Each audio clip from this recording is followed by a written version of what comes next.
It's mind games between goalkeeper and shooter.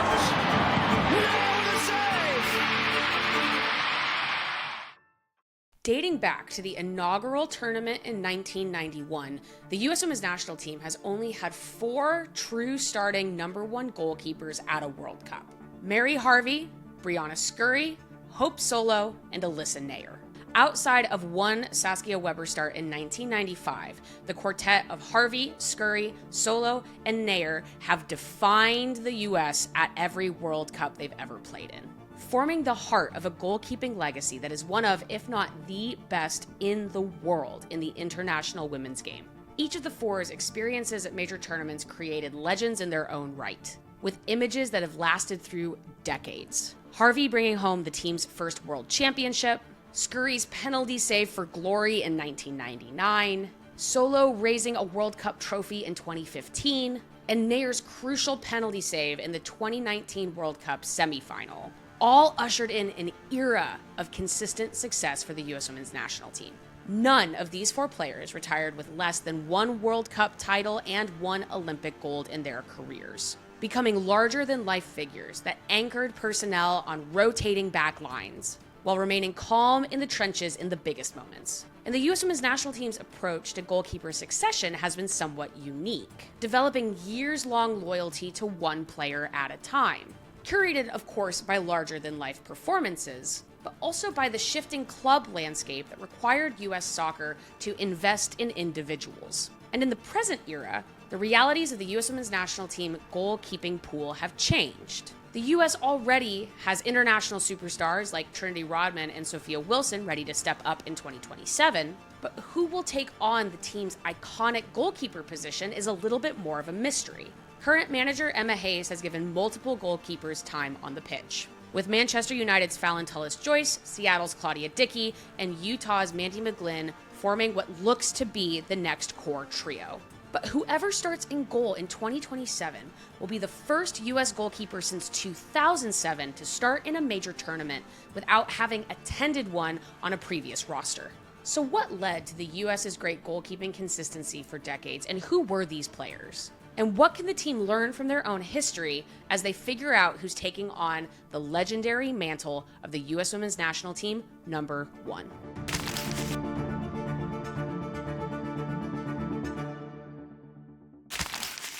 The first starting goalkeeper for the U.S. at a Women's World Cup, Mary Harvey was a trailblazer not just for women's soccer, but for women's sports at large. In 1991, professional opportunities for women's soccer players were slim, and Harvey had to make the jump to semi-professional soccer after graduating from Cal in 1986. She played her pro game in Germany and Sweden, catching the eye of the U.S. Women's National Team in 1989. Only 4 years after the U.S. played their first official game as a women's international team.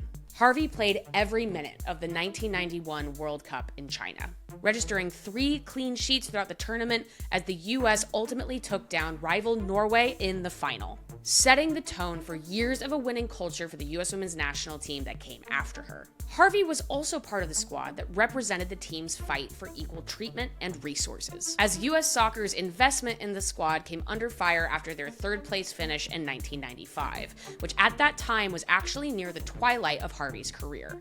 In 1996, the U.S. would go on to win gold at the inaugural Olympic women's soccer tournament, with Harvey retiring after that Olympic Games with 27 caps, 1 World Cup title, and 1 Olympic gold. By the Atlanta Olympics, however, the U.S. had already made their first significant changeover in goal, with a young shot-stopper by the name of Briana Scurry making her major tournament debut in 1995, launching one of the most iconic careers in U.S. Women's National Team history. The product of a growing sport, Scurry is the first U.S. Women's National Team goalkeeper to hold down the job as a starter for multiple World Cup cycles, providing numerous heroic images that we associate with the U.S. Women's National Team in the late 90s and early 2000s. A product of UMass, Scurry made her first appearance for the U.S. Women's National Team in 1994, ultimately earning the starting role over an older Harvey at the 95 World Cup and the 96 Olympics. With Scurry in goal, the U.S. became the first North American team of either gender to win Olympic gold in a soccer tournament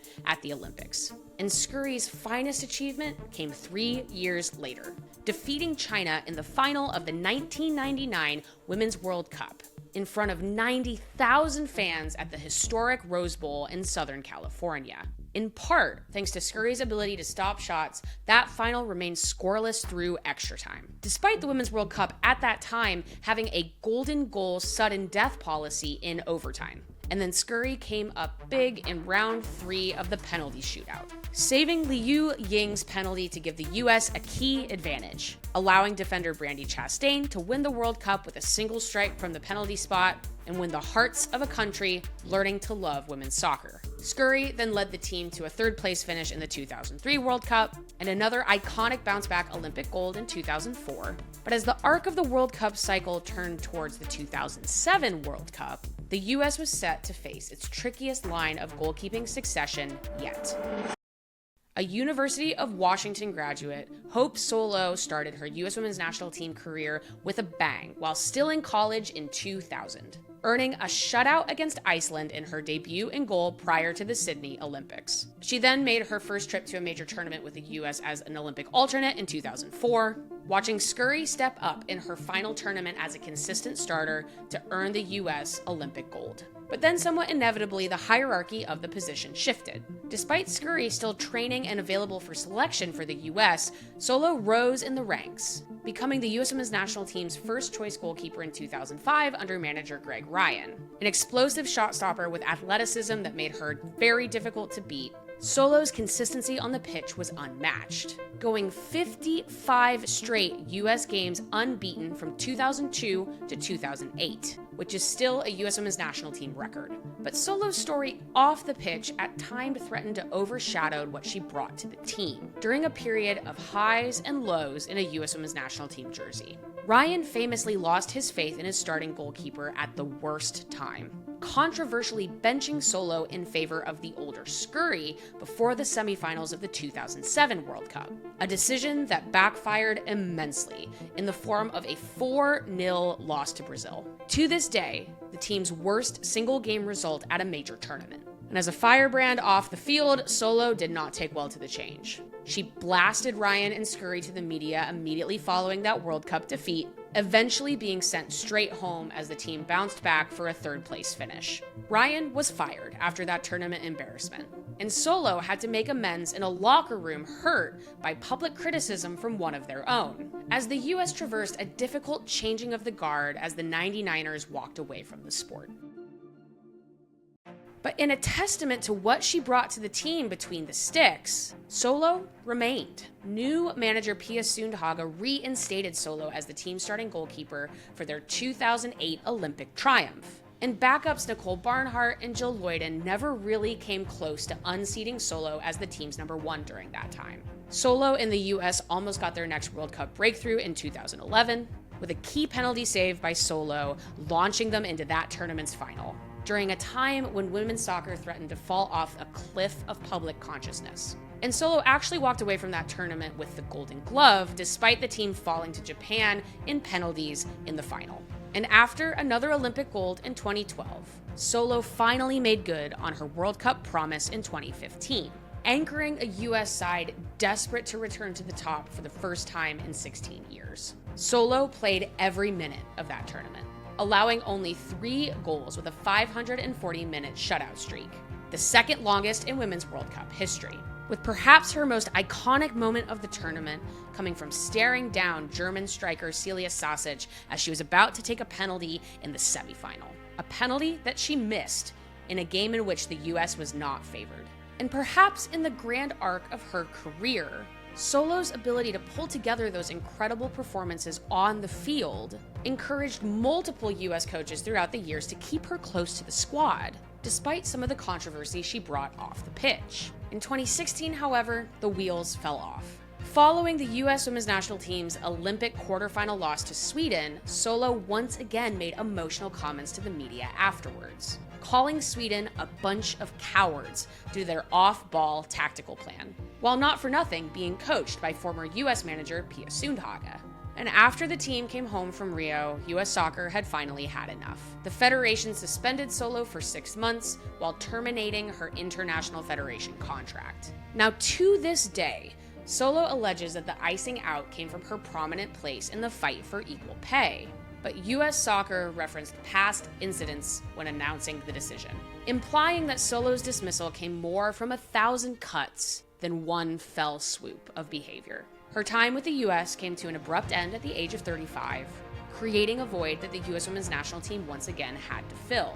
And they couldn't have found anyone more different to step in. Naeher thumps it home, and the stadium erupts. Naeher with a save once more. The goalkeeper for the big moment. In the 3 years between the US Women's National Team's 2016 Olympic disappointment and their repeat bid for a World Cup title in 2019, head coach Jill Ellis had multiple options when figuring out who was going to succeed Solo in goal. The team had 2 goalkeepers with major tournament experience. Ashlyn Harris, who backed up Solo as the presumptive number 2 in Canada in 2015, and Alyssa Naeher, who was the 3rd keeper in the 2015 World Cup win. And despite Naeher's relative lack of experience, Ellis favored her as a possible heir to the number 1 role early. Even with Solo still on the team, Naeher beat out Harris for the sole backup goalkeeping spot for the 2016 Olympics, with Harris instead traveling with the team as an alternate. Both players got looks after Solo's suspension in 2016, in which they had to make up for lost time without a ton of in-game experience. Dating back even to Scurry and Solo's eras with the team, coaching philosophy favored giving the number 1 as much time in goal as possible, to grow in confidence and chemistry, rather than using games to let the next generation get some time on the field. Naeher was called into her first US Women's National Team camp in 2009, but didn't actually make her debut with the senior team until 2014, as she recalls not even dressing for games until 2013. But Naeher kept working hard for the opportunity, telling Just Women Sports in 2021 that the only thing she could control was her attitude as a training partner, and as a teammate, and as a player. She could take the feedback she was given and then go and make changes. And that work behind the scenes paid off. The US Women's National Team's quiet, confident, next generational goalkeeper, affectionately known to all as Uncle Naeher, won the job over Harris, standing tall in the 2019 World Cup as the US went on to win their 2nd straight title. And after the emotions of the Solo era, Naeher's quiet work ethic and unflappability became an important rallying point for the team around her, and an incredibly important time for the team, when for the first time in over 2 decades, the starting US Women's National Team goalkeeper at a World Cup was not named Scurry or Solo. Naeher would make a key penalty save against England in the 2019 World Cup semifinal, combining with legendary center back Becky Sauerbrunn to create a sturdy back line that could see out games after their team grabbed early leads. And Naeher saw the US through difficult times as well. She'd earned bronze at the delayed Tokyo Olympics in 2021 and saw her legend only grow as a penalty saver and taker in the 2023 World Cup, despite the US Women's National Team's round of 16 crash out in their attempt for a three-peat. And she'd go out on top in 2024, earning her first Olympic gold medal with a new group of talent around her, beautifully bridging the gap between US Women's National Team generations, while showing the world she still had something to give on the pitch, in what she always knew would be her final year with the team. And then with 3 more years until the 2027 World Cup, the US Women's National Team started over again. Hayes has tried to avoid the mistakes of the past of overcommitting to one goalkeeper, with numerous caps being spread out amongst the team's modern trio. But that doesn't change the fact that Hayes still has a big decision ahead of her. And there's no guarantee of what happens for a goalkeeper when they step onto a pitch with a major tournament title on the line. Legends are made in the big moments, no matter how much time you dedicate to preparation before that moment comes. Within the US Women's National Team's past goalkeeping history comes those lessons: patience, confidence, work ethic, and the reality that you're probably never ready for your first World Cup till it happens. The team's past successes in goal leave a lot to live up to, but they also leave a blueprint for finding your footing when the time comes. If you liked that video and want to see more, like and subscribe to Just Women's Sports on YouTube.